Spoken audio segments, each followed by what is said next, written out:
სულ კვირას საქართველოში კერძოდ აფხაზეთში კიდევ ერთი მნიშვნელოვანი აღმოჩენა მოხდა. ჩვენ არ მონაწილეობდით, რა თქმა უნდა, ამ აღმოჩენაში, მაგრამ აღმოჩნდა კიდევ ერთი წარწერა გუდაუთის მუნიციპალიტეტის სოფელ ანუხვაში, ძველი ქართული წყაროებით მას აინახვი ქვია და ეს არის ძალიან დიდი მნიშვნელობის მოვლენა არა მარტო ქართული კულტურის ისტორიისთვის, არამედ როგორც სოციალური თვალსაზრისით, ასევე პოლიტიკური თვალსაზრისით დიდი მნიშვნელობა აქვს, რადგანაც ეს კულტურა, რომელიც აინახვის მონასტერში არის შექმნილი, არის იმ გარკვეული სოციუმის მიერ შექმნილი, იმ საზოგადოების მიერ შექმნილი, რომელიც ამ რეგიონში ცხოვრობდა კონკრეტულ მოცემულ მომენტში. თვითონ ტაძარი, აინახვის ტაძარი, ანუ ანუხვის ტაძარი მე-11 საუკუნით თარიღდება და თარიღებულია ის საკმაოდ მყარად, როგორც ხელოვნებათმცოდნეების მიერ, ასევე ქართული ეპიგრაფიკისა და პალეოგრაფიის მკვლევრების მიერ და წარმოადგენს საკმაოდ ფართო, ესე ვთქვათ, არეალზე განფენილ სამონასტრო კომპლექსს, რომელიც მხოლოდ ერთ ტაძარს არ უნდა წარმოადგენდეს. ეს არის სამონასტრო კომპლექსი, რომელშიც შედიოდა როგორც ჩანს რამდენიმე ტაძარი, მინიმუმ 2 მაინც შედიოდა, ერთი წმინდა გიორგის სახელობის ტაძარი და მეორე მიქაელ და გაბრიელ მთავარანგელოზების სახელზე აგებული ტაძრები. ამ ყველაფრის შესახებ ინფორმაციას იძლევა წერილობითი ძეგლები, კონკრეტულად ეპიგრაფიკული ძეგლები, ანუ წარწერები, რომლებიც ქვაზე, ასე ვთქვათ, მაგარ მასალაზე, ანუ ლაპიდარული წარწერებია ესენა, მაგარ მასალაზე გაკეთებულ წარწერებს წარმოადგენენ. რატომ არის ამ წარწერების, რატომ აქვს დიდი მნიშვნელობა? იმიტომ რომ ეს არის ძეგლის ენა, ანუ რა ენაზე საუბრობს ძეგლი. ანუხვის ძეგლი, ანუ აინახვის სამონასტრო კომპლექსი საუბრობს ქართულ ენაზე, რადგანაც აქ გასული, ასე ვთქვათ, კვირის აღმოჩენამდე, კარგახნით ადრე, ჯერ კიდევ მე-19 საუკუნის 80-იან წლებში გამოვლინდა 9 სტრიქონიანი წარწერა, ასევე გამოვლინდა მეორე წარწერა, რომელიც მოგვითხრობს, რომ მიქაელ და გაბრიელ მთავარანგელოზების სახელზე იყო აგებული ტაძარი და პირველი ტაძარი 9 სტრიქონიანი პირდაპირ მივხვდეთ, რომ ეს იყო წმინდა გიორგის სახელობის. ანუ გამოდის, რომ დიდ სამონასტრო კომპლექსთან გვაქვს ჩვენ საქმე, რომელშიც 2 ტაძარი იდგა. ამ ტიპის სამონასტრო კომპლექსი ჩვენ მაგალითად გელათის ტაძრის სახით გვაქვს, სამონასტრო კომპლექსის სახით გვაქვს. ანუ დღეს ანუხვიდან ჩვენ უკვე გვაქვს რამდენიმე ლაპიდარული წარწერა, მათ შორის არის ანუხვის ქვაჯვრის წარწერა, ანუ ანუხვის სტელა, მეორე არის ანუხვის სვეტის წარწერა, მესამე გახლავთ ანუხვის ჯვარცმის წარწერა, აქ არის ქრისტეს ჯვარცმა გამოსახული და ჯვარცმაზე არის გაკეთებული ქართულ ენაზე წარწერა, აჰამე უფე ჰურიათა და შემდგომ არის ბერძნულ ენაზე იგივე შინაარსის წარწერა გაკეთებული და მეოთხე გახლავთ წარწერა, რომელიც აღმოჩნდა 2015 წელს, ეს არის ბეჭედზე გაკეთებული წარწერა, რომ ეს ბეჭედი ეკუთვნის ანუხვის, აინახვის მონასტერს. თვითონ ტერმინი აინახვი, ისე ვთქვათ, ამ ტერმინზე ალბათ ენათმეცნიერები ისაუბრებენ, საიდან მოდის, მაგრამ ძალიან, ესე ვთქვათ, ქართველური სამყაროს ტერმინია. ქართველურ სამყაროში, რა თქმა უნდა, გულისხმობ ქართველურ, ასე ვთქვათ, მეგრულ, ზანურ და სვანურ ენებზე არის აქ საუბარი და საინტერესო არის ეს იმ თვალსაზრისითაც, რომ ხელოვნებათმცოდნეობითი თვალსაზრისით ეს ძეგლები ცალკე კვლევის, ესე ვთქვათ, საგანია, იმიტომ რომ განსაკუთრებული დამწერლობის განსაკუთრებული სახით არის შესრულებული, კონკრეტულად კიდურწაისრული დამწერლობის ძეგლს წარმოადგენს 9 სტრიქონიანის წარწერა.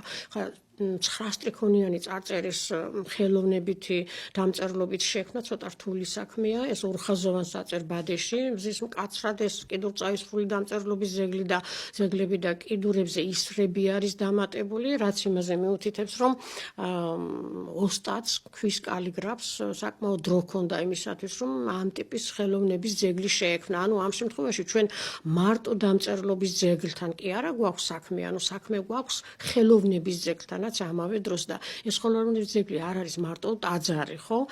არის თვითონ წარწერა, ქვა, რომელზეც არის ამოკვეთილი ეს წარწერა. ეს პირველად აღმოჩნდა მე-19 საუკუნის 80-იან წლებში, გამოქვეყნდა არქიმანდრიტ ლეონიდეს წიგნში, შემდგომ დაიკარგა ეს წარწერა, მიეფარა თვალთ და არ იყო, ესე ვთქვათ, ქართველი მეცნიერების არეალში, მაგრამ მე-20 საუკუნის 30-იან წლებში აფხაზმა იოსებ აძიმბამ აღმოაჩინა ისევ თავიდან ანუხვაში და ჩამოიტანა გაიტანა სოხუმში და სოხუმში მუზეუმში იყო ეს გამოფენაში 1938-1992 წლებში. მეც მახსოვს ჩემი სტუდენტობის დროს ორი წარწერა იყო გამოფენაში. ეს ულამაზესი კიდურწაისრული დამწერლობით შესრულებული წარწერაა, რომელშიც დასახელებული არის გიორგი ბასილისძე, მისი მამა, მისი ძმები მერკილე, დემეტრე და მათ სახელზე, წმინდა გიორგის სახელზე, მათ სალოცავად აშენებს ამ ტაძარს.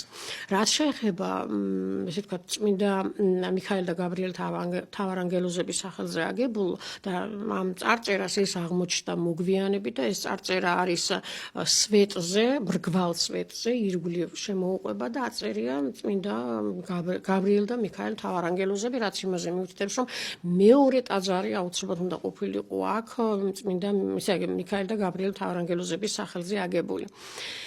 წმინდა გიორგის სახელობის რომ იყო ერთ-ერთი ტაძარი, ამაზე კიდევ ერთხელ მნიშვნელოვნად მიუთითებს ჩვენი ბეჭედი, რომელიც 2015 წელს აღმოჩნდა და რომელიც ვიქტორ ჩხაიძემ წაიკითხა და გამოაქვეყნა ჯერ რუსულ ენაზე და შემდგომ ხელნაწერთა ეროვნული ცენტრის გამოცემაში გამოქვეყნდა და ყველა ამ წარწერების ესე ვთქვათ ერთობლივი პუბლიკაცია არის წარმოდგენილი ჩვენს მიერ ქართულ წყაროწმენობაში. თუმცა მინდა გითხრათ, რომ პირველად თვითონ ტაძრის ტექსტი, წარწერის ტექსტები არის ვალერი სილოგავასთან გამოქვეყნებული 1980 წელს და ამ ტექსტების, ესე ვთქვათ, ისტორიულ წყაროწმენებითი ღირებულება არის ჩვენს მიერ გამოქვეყნებული ჯერ სადისერტაციო ნაშრომში, შემდგომ მონოგრაფიაში.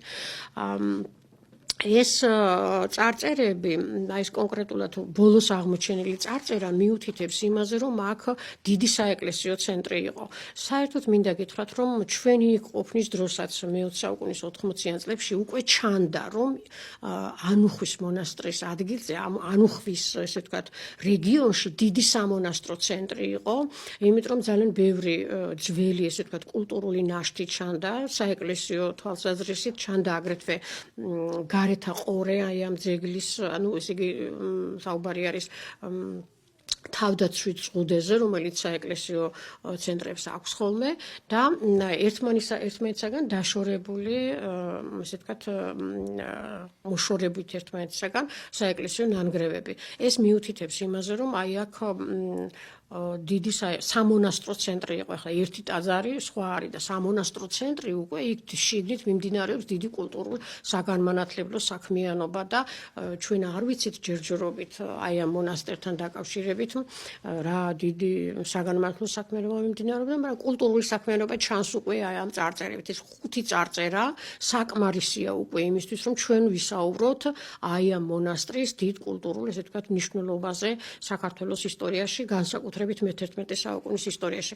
ახლა წარწერების დიდი ნაწილი და მათ შორის ჯვარცმა ქრისტესი, რომელიც არის გამოსახული აქ და მე მინდა გითხრათ, რომ ჯვარცმის გამოსახულებიანი ფილები დამახასიათებელია ზოგადად ქრისტიანული სამყაროსთვის და ეს არ არის მარტო ქართული მოვლენა, თუმცა მინდა გითხრათ, რომ ჩვენთან უფრო ესე ვთქვათ რელიეფური ჯვარცმები არის წარმოდგენილი, ვიდრე დასავლურ სამყაროში.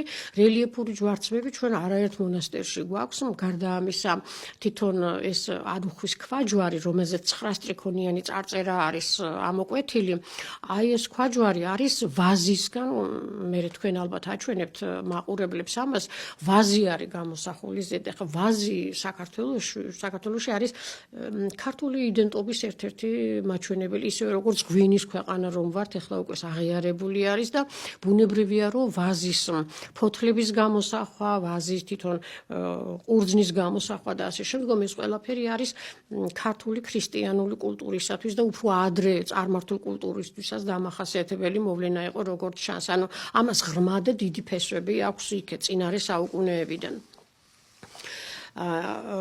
თვითონ ეს წარწერა, რომელიც ახლა აღმოჩნდა, კიდევ ერთხელ ადასტურებს იმას, კიდევ ერთხელ შეგვახსენა ძეგლმა, რომ მე ვარ ქართული სამყარო. ძეგლი გესაუბრება თვითონ.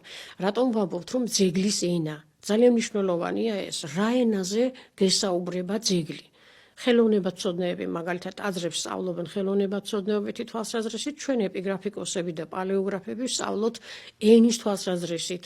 რა ენაზე გესაუბრება ენა? ისა ძეგლი საუბრობს ქართულ ენაზე. იქ არის ერთი აჰამეუფე ხურიათა ჯვარცმაზე, არის ბერძნულ ენაზე, მაგრამ მინდა გითხრათ, რომ ბერძნული ენა და ბერძნული დამწერლობა ჩვენთვის არ იყო უცხო, რადგანაც ჩვენ ბიზანტიური კულტურული წრის ქვეყანა ვართ. მთელი საქართველოა ბიზანტიური კულტურული წრის ქვეყანა და არა მარტო საქართველო, მაგალითად, სამხრეთ კავკასიაში მეორე ქრისტიანული ქვეყანა სომხეთიც არის ბიზანტიური კულტურული წრის ქვეყანა და ჩვენ ვამაყობთ ამით.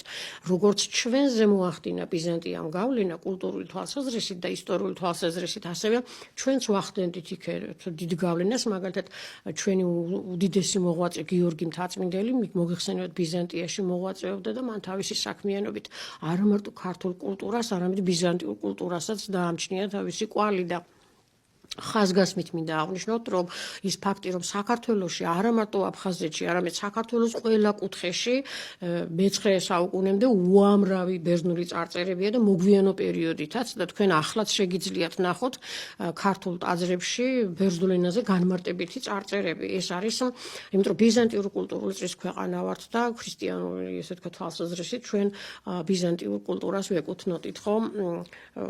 ძალიან კარგი გამოთქმაა, რომელიც გამოვიყენე უკვე ბიზანტიური კულტურული წრის ქვეყანა.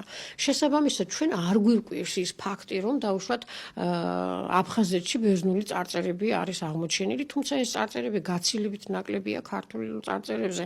100-ზე მეტი ქართული წარწერაა აღმოჩენილი, როგორც ლაპიდარული, ანუ ქვაზე გაკეთებული, ასევე ჭედური და ფრესკული, ანუ საღებავით შესრულებული წარწერები და სხვა თემა არის კიდევ, მინდა გითხრათ, წარწერები, რომელიც არის ლითონზე შესრულებული და ეს ლითონზე შესრულებული წარწერები არის როგორც ხატებზე, ჯვრებზე, ფულზე, ნუმიზმატიკა მაგალითად, ხო? ნუმიზმატიკურ ერთეულებზე. ხა დავით აღმაშენებლის მონეტა არის აღმოჩენილი, გიორგი მეორის მონეტაა აღმოჩენილი. ლიხნის განძი, გაგიგიათ ალბათ, ლიხნის განძი, ცალკე უზარმაზარი საუბრის თემა არის.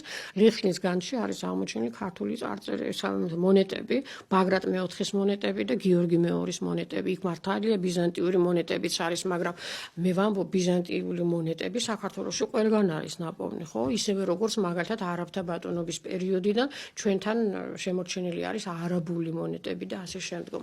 ანუ კულტურული, ისტორიული საქართველო არ იყო ჩაკეტილი ქვეყანა და ბუნებრივია ეს კულტურული, ისტორიული გავლენა, ნათესაობა და უშე თქვათ გარკვეული კულტურული ელემენტების აღება სხვა კულტურიდან და ჩვენგან გარკვეული ელემენტების გასვლა სხვა კულტურაში, ეს ბუნებრივი მოვლენაა, როდესაც ჩვენ ვართ ქრისტიანული ქვეყანა, იმიტომ რომ ქრისტიანობა არ არის ესე თქვათ ჩაკეტილი რელიგია, ეს არის კოსმოპოლიტური რელიგია, მინდა გითხრათ და ისევ დაუბრუნდები ანუხის მონასტერს. ანუხის მონასტერი ერთმნიშვნელოვნად ხაზს უსვამს იმ ფაქტს, რომ ეს არის ქართული კულტურის უმნიშვნელოვანესი ძეგლი და საეკლესიო, ესე ვთქვათ, მნიშვნელობის არის, თვითონ ეს ბოლო წარწერა პირველთაგან იყო სიტყვა, მიუთითებს იმას, რომ აქ დიდი ძმობა იყო, რომელიც ესე ვთქვათ, სასულიერო ცხოვრებას ეწეოდა. თუ მე დარწმუნებული რომ თუ გაგრძელდება გათხრები, კიდევ უფრო მეტი წარწერა აღმოჩნდება აქ და მეტი კულტურული, ესე ვთქვათ, ისტორიული მნიშვნელობის ძეგლი და არტეფაქტი შემოვა სამეცნიერო მიმოქცევაში, რომელიც დაგვეხმარება გაცილებით მეტი ვისაუბროთ ანუხის ტაძარზე და მის ისტორიულ მნიშვნელობაზე და სამონასტრო ცენტრზე უკაცრავად. საერთოდ მინდა გითხრათ, რომ ძველ საქართველოში და არა მარტო საქართველოში, ქრისტიანულ ქვეყნებში მონასტრები წარმოადგენდა თავარ კულტურულ საგანმანათლებლო ცენტრებს. იგივე ვითარებაა ჩვენთან. აი გელათის სკრიპტორიუმი ცნობილია, ხო? მცხეთის, შიომღვიმის, აი მსგავს ძეგლთან გვაქვს ჩვენ საქმე. ჩემი აზრით, ჩემი ერთი კონკრეტული ეპიგრაფიკის მკვლევრის აზრით, ანუხვის მონასტერი, ანუ აინახვის მონასტერი იყო ქართული სკრიპტორიუმი აფხაზეთში, ისევე როგორც მოქვის მონასტერი, დიდი სკრიპტორიუმი იყო, ბედიის მონასტერი. ამ მონასტრებში არსებობდა წიგნსაცავები, სადაც მიმდინარეობდა ძველი ქართული ხელნაწერების გადანუსხვა, გადაწერა, ახალი და ორიგინალური ხელნაწერების შემოტანა და ასე შემდგომ. ეს არის უზარმაზარი საქმე, რომელსაც ჩვენი წინაპრები აქ ეწეოდნენ და ამას მოსული ადამიანი არ აკეთებს. ამდენ ცენტრს ვერ ქმნის მოსული ადამიანი და თან გავითვალისწინოთ ის ფაქტიც, რომ აფხაზთა მეფეები, რომელზეც ჩვენ აპელირებას ვაკეთებთ, რომ ესენი ჩვენ არა ჩვენი ოპონენტები აკეთებენ რომ ესენი არ იყვნენ ქართული სამყაროს და ქართული კულტურული სამყაროს ნაწილი აფხაზთა მეფეთა მიერ ჩვენამდე მოღწეული ყველა ეპიგრაფიკული ძეგლი გარდა ერთისა ქართულ ენაზეა დაცული აფხაზთა მეფეთა გენეალოგია საიდან წერენ მაგალითად ჩვენი კოლეგა აფხაზი მეცნიერები წერენ წიგნიდან რომელსაც ქვია მეფეთა დივანი და ეს მეფეთა დივანი მოგვითხრობს აი ამ აფხაზთა მეფეებზე რომელ ენაზეა დაცული ქართულ ენაზე რამდენიმე ქართულ ენაზე არის რამდენიმე საგვარეულო მატიანე დაცული ბაგრატიონთა საგვარეულო მატიანე ქსნის ერისთავთა საგვარეულო მატიანე ძეგლი ერისთავთა დაცული არის ჯაყელთა ფეოდალური საგვარეულო მატიანე რომელიც ჯაყელების ისტორიაზე მოგვითხრობს დაცული არის მესხური დავითნის მატიანე ეს არის ჯაყელების საგვარეულო მატიანე და არის აბუსერიძეთა საგვარეულო მატიანე და არის მეფეთა დივანი რომელიც მოგვითხრობს ეგრის აფხაზეთის მეფეთა ისტორიას რომელ ენაზეა დაცული ქართულ ენაზე ქვის კალიგრაფიული სკოლა არსებობდა საქართველოში, რომელსაც ქვია კიდურწაისრული სკოლა, კიდურწაისრული ქვის კალიგრაფიის სკოლა და სხვათა შორის მინდა გითხრათ, ეს ქვის კალიგრაფიული სკოლა საქართველოში პირველად აფხაზეთში ჩნდება. და გიორგი მეორე აფხაზთა მეფეს რომ ეძახიან ესენი რომელიც 952-957 წლებში მეფობდა, სწორედ მისი წარწერა გვაქვს ჩვენ ხუაფიდან რომელიც აშენებს ამ დროს წმინდა ნიკოლოზის სახელზე ტაძარს ხუაფში და წარწერას აკეთებს ქართულ ენაზე კიდურწაისრული დამწერლობის. შეუძლებელია ეს კიდურწაისრული დამწერლობის სკოლა გაჩენილიყო აფხაზეთში თან ქართულ დამწერლობაში ისე რომ იქ ქართული მოსახლეობა არ ყოფილიყო. და კიდევ ერთ საინტერესო დეტალი 100-ზე მეტი წარწერა თქვენ გონიათ საქართველოს რომელიმე სხვა კუთხეში მეტია აღმოჩენილი ჯავახეთში არის მაგალითად 200-ზე მეტი 221 და პლუს კიდე 8 წარწერა აღმოჩნდა ახლა წავიდა 250-ზე გამიდის უკვე ხო ჯავახის წარწერები აქ 100-ზე მეტია აღმოჩენილი პლუს აფხაზთა მეფეთა დივანი რომელიც პირდაპირ გიყვება ქართულ ენაზე ეგრის აფხაზეთის მეფეების ისტორიას ჩვენ არ ვუარყოფთ იმას, რომ იქ აფხაზები არ ცხოვრობდნენ. ჩვენ ვამბობთ, რომ ეს იყო ქართული პოლიტიკური, კულტურული სამყაროს ნაწილი. და რომ ის აფხაზებიც, ვინც იქ ცხოვრობდა, ქართულ ენაზე წერდნენ, კითხულობდნენ და ქართულ ენაზე საუბრობდნენ და ქართულ ენაზე ლოცულობდნენ. იმიტომ რომ სხვა გზა იქ არ არის, სხვა ენა იქ არ ფიქსირდება თვინიერ ქართულისა. როგორც ჩვენი წინაპრები ამბობდნენ, ხო? და იმის რომ გაიარა ვიღაცამ და ჩანაწერი გააკეთა, ეს არის გულუბრყვილო ახსნა კი არა, არამეცნიერული, ალბათ ძალიან ცოტა ამაზე თქვა. ეს არის უბრალოდ არასწორი ახსნა იმისა, რომ გინდა თავი აარიდო შენ რეალობას. რეალობა ის არის, რასაც გვეუბნება. ძეგლი თვითონ გესაუბრება, 5 წარწერა არის ამ ძეგლიდან. 5 წარწერა, კი არა, ერთი წარწერა არის საკმარისი, თუნდაც ის ერთი 9 სტრიქონიანი წარწერა არის მაჩვენებელი იმისა და გეუბნება იმას, რომ აქ იყო წმინდა გიორგის ტაძარი, რომ ეს რეგიონი, სადაც ის ჯერ ერთი და ტაძარს ვერ აშენებდა, ვიღაცა მოსული სხვა. ტაძარს აშენებს ადგილობრივი ფეოდალი საკუთარ მამულში. გიორგი ბასილიძე. თავის ძმების სალოცავა და მამის სულის მოსახსენიებლად აშენებს, ხო? ბასილი მამამისია. დემეტრე და მერკილე მისი ძმები არის. ანუ ეს არის ერთი მსხვილი ფეოდალური სახლი, რომელიც ცხოვრობს ამ რეგიონში და თავის მამულში აგებს ამ ტაძარს და ქმნის უზარმაზარ სამონასტრო კომპლექსს. როგორც ჩანს, იქ ადრე არსებობდა სამონასტრო კომპლექსი და ძეგლი, ტაძარი იყო და სამონასტრო კომპლექსი მერე იქნება, იმიტომ რომ მე-14 საუკუნეში უკვე იქ ჩანს მიქაელ და გაბრიელ მთავარანგელოზების ტაძარიც. ბატონი თუ როგორ მიმართვა არ ვიცი, დოროთე დბარი არის ჩავთვალოთ ჩვენი სასულიერო მიმართულებით მეცნიერია. და თუ მან ქართული წერა-კითხვა იცის, იმედია რომ მან იცის რა არის პირველთაგან იყო სიტყვაი. ეს მისი მნიშვნელობა მან აუცილებლად იცის. და იცის ამ ძეგლის მნიშვნელობაც შეუძლებელია სასულიერო პირი, რომელიც მღვდელი ხდება და აი ამ ხარისხში ადის, მან არ იცოდეს რა არის პირველთაგან იყო სიტყვაი. რა არის, რამდენად მნიშვნელოვანია ეს ქრისტიანისთვის. და ვისთვის იწერებოდა ეს? წარწერა, რომელიც კეთდება, 5 წარწერა კეთდება და ვისთვის კეთდება ეს იმ ადამიანებისთვის, ვინც სრულიად უცნობი არის ამ რეგიონისთვის. და ან დააკეთებს ის ადამიანი, ვინც რეგიონისთვის და უცნობ ენაზე გააკეთა წარწერა. ჩავიდეთ მაგალითად, ჩვენ წარმოიდგინეთ, ახლა ჩავედით რომელიმე უცხო ქვეყანაში და იქ გავაკეთეთ წარწერა ქართულად. ხომ შეუძლია რა წარწერა შეიძლება გამაკეთებინოს, მაგრამ 5 წარწერა, რომელიც მოგვითხრობს იმის შესახებ, რომ მე აღვაშენე ტაძარი ესე, სამკვიდრებლად ძმისა და მამისა ჩემისა. ვინ არის ეს ძმა და ეს მამა იქვეა დასაფლავებული მამამისი და სავარაუდოდ ეს გიორგი ბასილიძე და მისი ძმები დემეტრე და მერკილეც იქვე არიან დასაფლავებული. ეს მიქაელ და გაბრიელ მთავარანგელოზების წარწერა მე-14 საუკუნეში რატომ კეთდება? იმიტომ რომ ეს არის დიდი სამონასტრო ცენტრი, გაფართოვდა როგორც ჩანს კულტურული საქმიანობა ამ რეგიონში, ჩემი აზრი არის ასეთი და ამ გაფართოებამ და მრევლის რაოდენობამ მოითხოვა ახალი ტაძრის მშენებლობა. ერთი ტაძარი იყო როგორც ჩანს წმინდა გიორგის სახელზე და აიგო მეორე ტაძარი მიქაელ და გაბრიელ მთავარანგელოზების სახელზეც.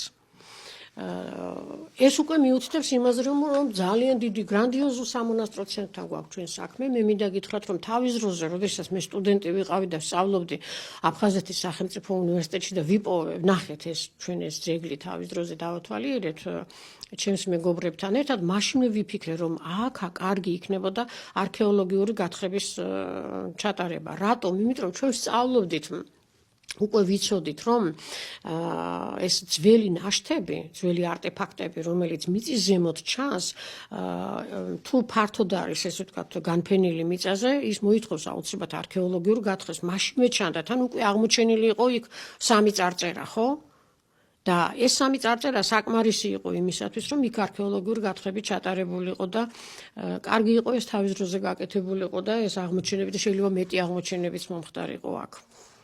საერთოდ მინდა გითხრათ, რომ აფხაზეთიდან რამდენიმე წარწერა აფხაზეთის ოკუპაციის შემდგომაც გამოჩნდა, მაგალითად გარის რაიონის, გალის მუნიციპალიტეტის სოფელ ფიჩორში აღმოჩნდა ერთი წარწერა, კიდევ აღმოჩნდა სოფელ ბარღებში, აღმოჩნდა რამდენიმე წარწერა ერთი სიტყვით ოკუპაციის შემდგომ შემოსული სამეცნიერო მიმოქცევაში, რაც იმაზე მიუთითებს, რომ აფხაზეთი ეპიგრაფიკული კვლევის არეალი არ გამხდარა ისე, რომ ჩვენ იქ ეპიგრაფიკული ექსპედიციები არ გაგვიხორციელებინა, ჩვენ ვერ მოვასწარით ეს. ჩვენ შევისწავლეთ აფხაზეთი ეპიგრაფიკულ თვალსაზრისით, მაგრამ ეს არის ყველა ის მასალა, რომელიც უკვე გამოქვეყნებული იყო ხელოვნებაცოდნეების მიერ, რომლებიც ტაძრებს სწავლობდნენ და არა წარწერებს და შევისწავლეთ შორიდან ეს ყველაფერი და გარდა ამისა გვყავდა კიდევ იქ დარჩენილი ადამიანები, რომლებიც ძეგლზე გადიოდნენ და მუშაობდნენ აი ამ წარწერების ფოტოგრაფირებაზე. ანუხვის წარწერა თანაკურსელებთან ერთად გამოფენაში ვნახეთ დიმიტრი გულიას სახელობის მუზეუმში.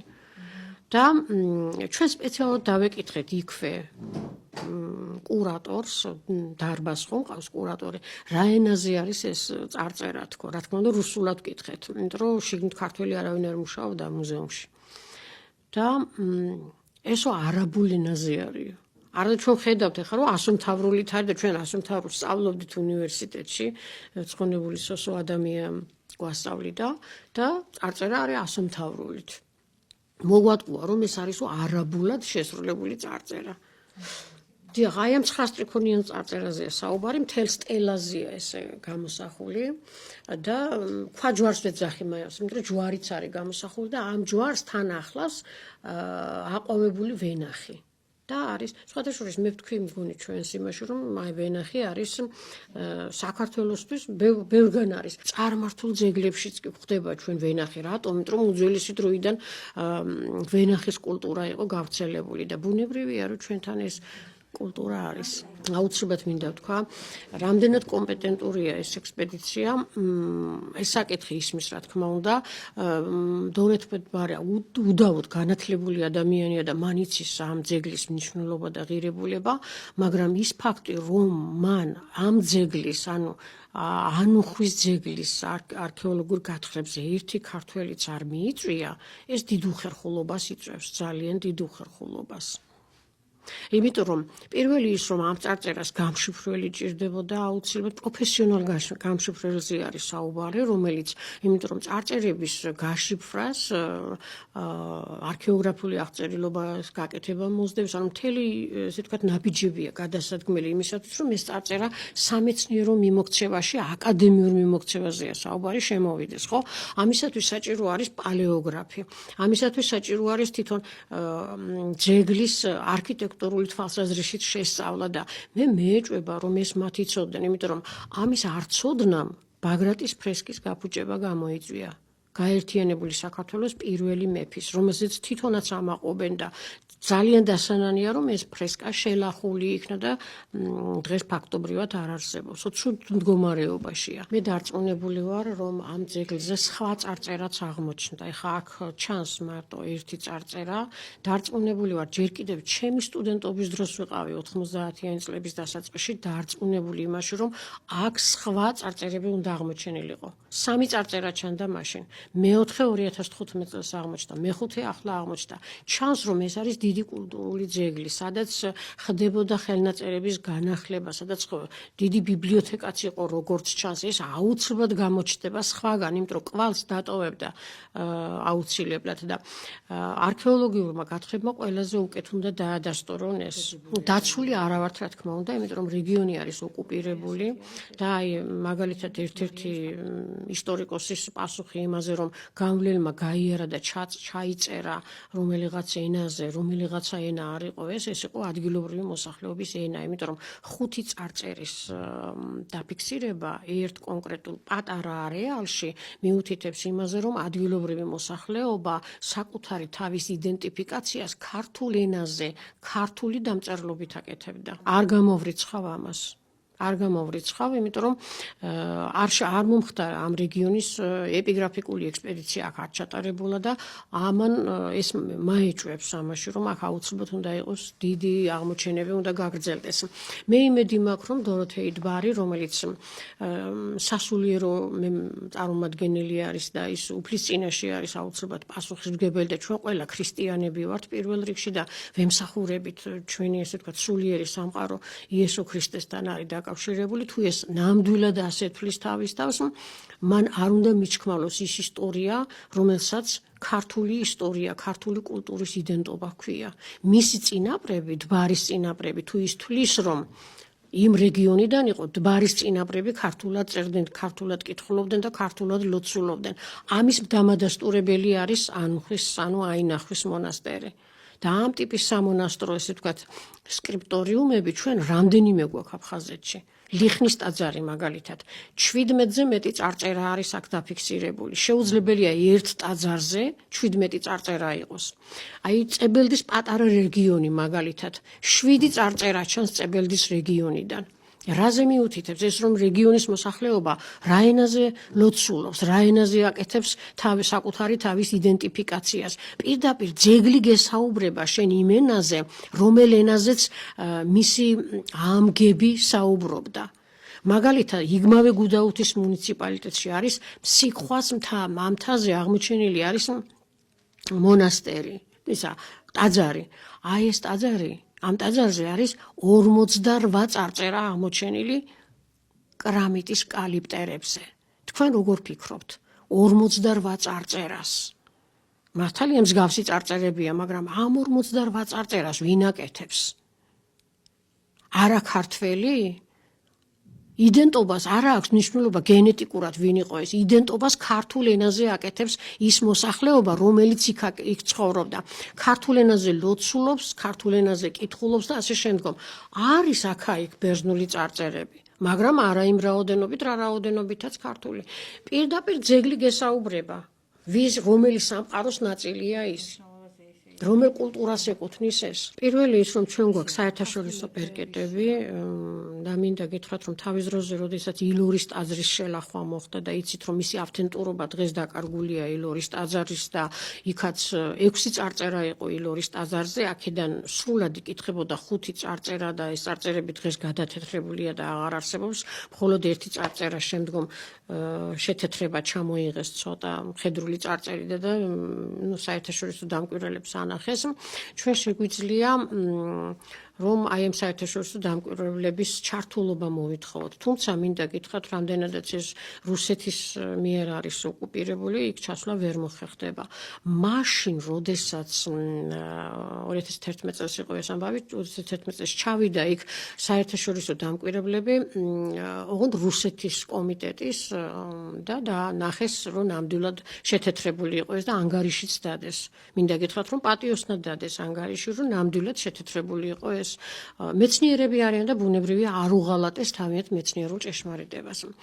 აი მაგალითად მე მინდა ხაზგასმით აღნიშნო ელენა ენდოლცევას საქმიანობა ამ კუთხით. მან ნახა ეს ძეგლები ყველა თუ ადრე გამოფენაში იყო დიმიტრი გულიას სახელობის სახელმწიფო მუზეუმში, დღეს ისინი სადღაც ეს წარწერები იმაში დევს საწყობში ალბათ, რა ვიცი, სადღაც საცავში დევს, დანომრილია, კი ბატონო, გამოაქვეყნა ქალბატონმა ელენამ ეს და ჩვენ ვნახეთ, რომ გადარჩენილია ეს წარწერები სეპარატისტულ განწყობას. მაგრამ არის იქ სხვა წარწერები, რომელთა შესახებ ინფორმაცია არ აქვს. მაგალითად, საგდუხ დიოფალის წარწერა არ ვიცით სად არის. მაგალითად ოზბეკ დადიანის მანდატურ თუხუცესის წარწერა არ ვიცით სად არის და ასე შემდგომ, რომლებიც იმავე დიმიტრი გულიას სახელობის სახელმწიფო მუზეუმში ინახებოდა. და მე მინდა ვთხოვო ჩემს აფხაზ კოლეგებს, გაიხსენონ ვინ იყო იოსებ აძიმბა. ადამიანი, რომელიც ამ წარწერებს სოფელ-სოფელ ეძებდა, კრებდა ქართულ წარწერებს და ბერძნულ წარწერებსაც მათ შორის და თუ დაუშვათ ძეგლიდან იყო მოწყვეტილი ეს წარწერა, მქონდა სოხუმში და სოხუმის იქ დიმიტრი გულიას სახელობის სახელმწიფო მუზეუმში ინახავდა. მიბაძონ იოსებ აძიმბას, რომლის 120 წლის იუბილეს სხვათა შორის ჩვენც გადავიხადეთ აქ. მე არ ვიცი სოხუმში გადაიხადეს თუ არა, მაგრამ ჩვენ მას პატივს ვცემთ და მას სტატიაც კი მიუძღვენით ცალკე როგორც ქართული კულტურის ერთ-ერთ ღირსეულ კომაკს და დამცავს. ჩვენ აუცილებლად პატივს ვცემთ იმ ადამიანებს, ვინც აი ესე აი მოკლედ ხუთი ბღაჟბას, რომელმაც აფხაზეთში დამწერლობის ისტორიის პირველი მკვლევარი არის, ხო? 1967 წელს გამოაქვეყნა, მას ერთ-ერთ საერთაშორისო კონფერენციაზე ცალკე ნაშრომი მიუძღვენით ჩვენ. თუმცა თავი შევიკავეთ მაინც მაგალითად როგორ ებრძოდნენ ხუთი ბღაჟბას სეპარატისტულად, მაშინ 60-იან წლებში სეპარატისტულად განწყობილი ზოგიერთი მეცნიერები. და არა მეცნიერებიც.